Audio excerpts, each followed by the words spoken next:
Hey guys, welcome to my channel. Today I'm going to be talking about the mythology of Mars. And this isn't just any old video. This video is specifically meant to teach people who are interested in astrology. I'm going to tie the mythology to the astrology of what Mars would mean in a birth chart or astrological chart, or if you're looking at Mars transits. Now, if you came here and you're like, I'm not actually interested in the astrology, don't worry, you're going to get some really good info on the mythology, and maybe actually you'll start an interest in astrology. I don't know, but you don't have to.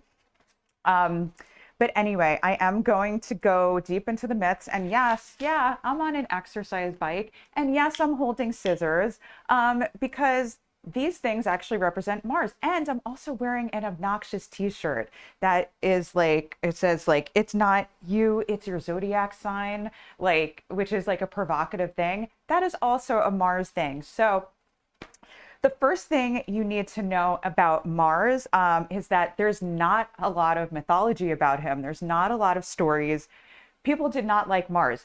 Even his father, Jupiter, did not like Mars. He was not a huge fan of him. And that's because he was associated with like strife and wars and brutality and fighting and being cutthroat. So that's why I have these scissors here. I was going to bring a knife, but then I thought, I don't know how YouTube feels about, that. And, I was like, maybe that's too violent. I don't know. But cutting things away and like literally cutting people, strife, injuries or illness is also associated with Mars. So I thought today when I got on this exercise bike and I had the scissors, I was like, I hope I don't hurt myself today. But then I was like, that actually would be perfect for a Mars video because hurting yourself or needing to get surgery, accidents, injuries, illness associated with Mars, which is another reason why he was not liked.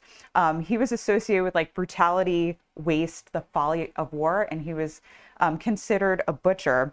And he was actually associated with like the Italian deity. He was an agricultural deity worshipped by many tribes. And that's why he's associated with spring. He rules Aries and Scorpio. So Aries is actually the start of the spring and the astrological new year. So Aries is all about starting things and going hard and going home and just strife. So this can be in a good way. I promise I'm going to get to the stories, but like I said, there's not a lot.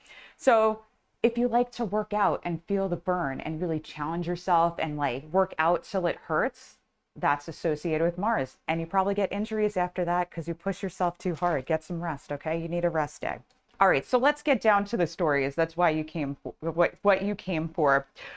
I already told this story in the Venus video, so I won't go too deep into it, but Mars secretly loved Venus, and so he caused some strife in the marriage. He hooked up with Venus, and Venus was married to the god Vulcan, who was actually a super good spouse. He was super, like, he created things, he was a good husband, super chill. So Vulcan finds Mars and Venus in bed, and he has them chained to the bed. And that was because the sun, who always has to tell the truth, came out, and he was, or Apollo, associated with the sun, came out and was like, yo, like, Mars is messing with your girl. You better check this out. You better be in the know. So Mars was stuck there, whatever. He was okay. Mercury and Neptune came in and they were like, I mean, can you blame Mars? Venus is pretty hot. So anyway, so one of the things is that Mars, the god of war, actually secretly loves peace, right? He secretly loves peace and harmony because he loves the goddess Venus. And so I'm going to get into this later too. There's an aspect of Mars that is meant to create peace. So if we want to create peace and harmony, sometimes we have to cut people off, right? Like cut off toxic family members or boyfriends or girlfriends or whoever you're dating, right? Or fight with people, stand up for what we believe in order to create peace. So that's a little secret about Mars that you may not know. So with Venus, he fathered Eros, or Cupid, the god that like shoots arrows, makes people fall in love. He's the son of Venus and Mars. So Mars was also not faithful. Venus was not faithful, if you saw in my last video. So he hooked up, but I didn't mention this myth in the Venus video. So Mars hooked up with Dawn. She was the goddess of the dawn, you know, and out of jealousy, Aphrodite caused Dawn to long perpetually for humans. She was like, you're not going to fall in love with anybody good. You're going to fall in love with people who are below you, who are beneath you. So interestingly enough, Mars falling in love with Dawn also speaks about how Mars starts things, it initiates things. And because the dawn is the start of the morning, it's when the morning comes. And so Mars is helping Dawn to come into play. And, you know, and it's giving, dawn gives beauty to the earth. Like, it gives us hope when we see the sunrise.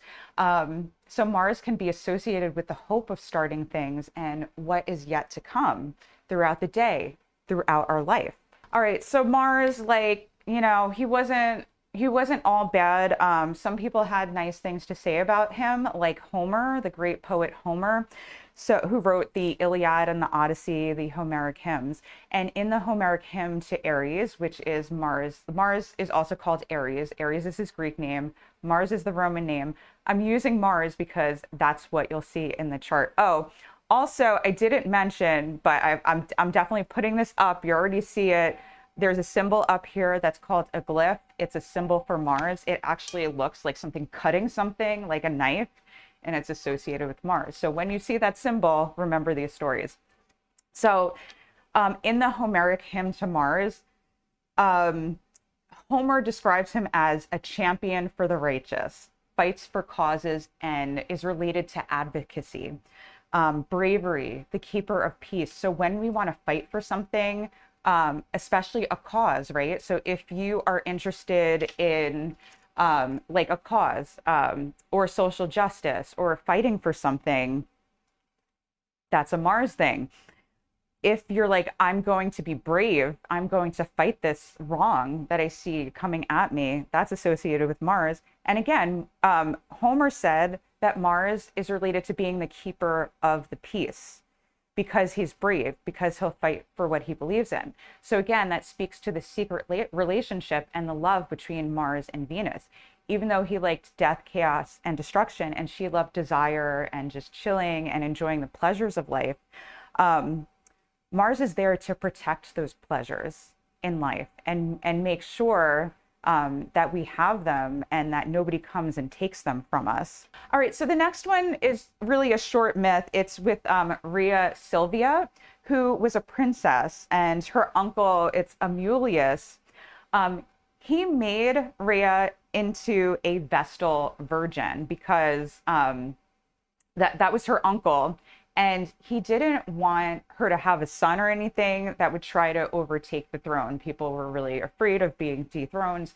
It did happen all the time in these Greek myths. So he didn't want her to marry, basically. And so Mars, though, secretly, he fell in love with her and got it on with a Vestal virgin, which is a big no-no, but I think she ended up being okay. So she bore the twins, Romulus and Remus. And because she was a Vestal virgin, she probably didn't want anybody to know she was the mother of anybody, because Vestal virgins were put to death if they married anybody. So they were, the uncle, I guess, found out about it. And so his solution was to have them thrown in the river. He was like covering for her. He's like, I'll keep her a Vestal virgin. I guess he had some loyalty to his family, even though he did messed up things. Anyway, the servants felt bad for them. They saved them. They put them on the edge of the river, kind of thinking like it's kind of similar to Moses, like that kind of story. And so a she-wolf came along and protected them. So this wolf breastfed them and nursed them into health.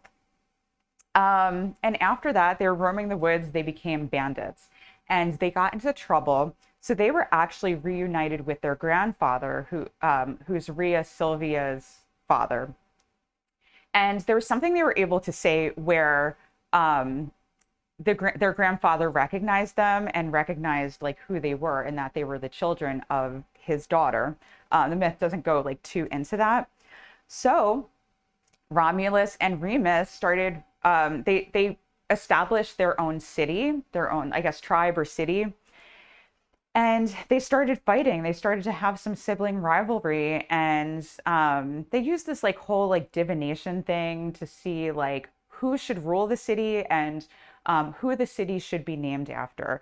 So anyway, Remus lost and he was killed. It was very brutal, you know, back in the day. And Romulus won. And that's the story of Rome. So Mars was the father of Rome, the guy who, you know, established Rome. And so Mars talks about like fighting for dominion, being able to take over a territory and be in charge and get what's yours, even if you have to kill your brother. So it can be pretty gruesome. So this is actually a pretty quick video. That's all I have to say about Mars. Like I said, there is not a lot of mythology about Mars, even though he is like, you know, pretty important and he's considered a malefic force in the astrology chart because he cuts away things, he kills things like death and destruction, but sometimes it's necessary to keep the peace. So anyway, I hope you enjoyed this video. If you like this video, make sure to like, subscribe, hit the bell, share it out if you think people should know about this mythology and how it relates to astrology if people are trying to learn. And the next video I'm gonna do is gonna be on Jupiter. If you like this video, make sure to like, subscribe, and hit the bell to be notified for whenever I release a new video every single week.